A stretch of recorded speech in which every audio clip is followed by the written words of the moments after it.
There's a lot of slang in the real estate investing world, and today we're going to cover the house hack.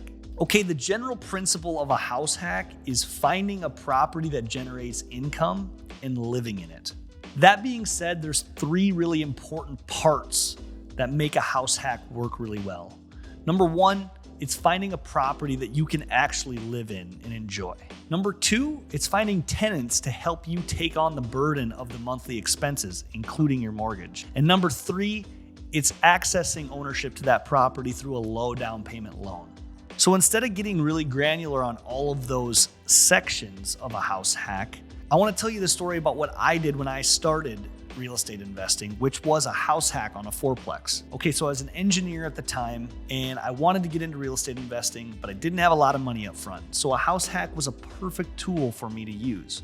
So I found a real estate agent that was able to connect me with a deal that was a fourplex.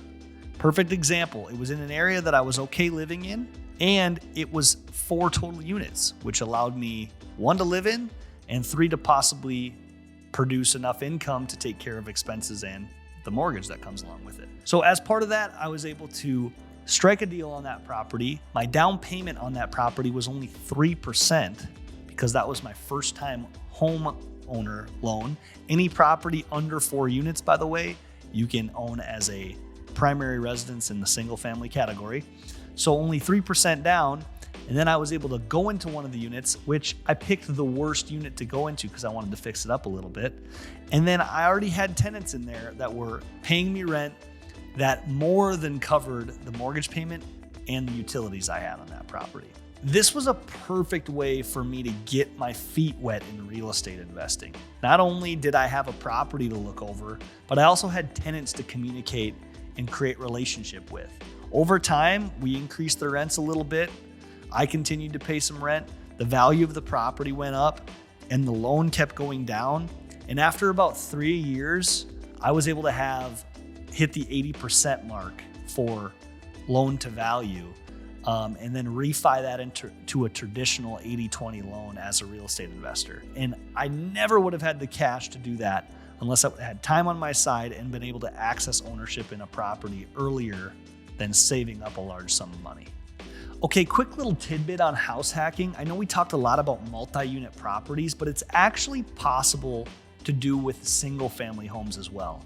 The way that this works is, let's say you want to do the house hack with a low down payment loan on a single family property. Well, you can move into that property, live there for 2 years because after 2 years you avoid capital gains tax, and then find another property to live in and keep the one that you lived in previously.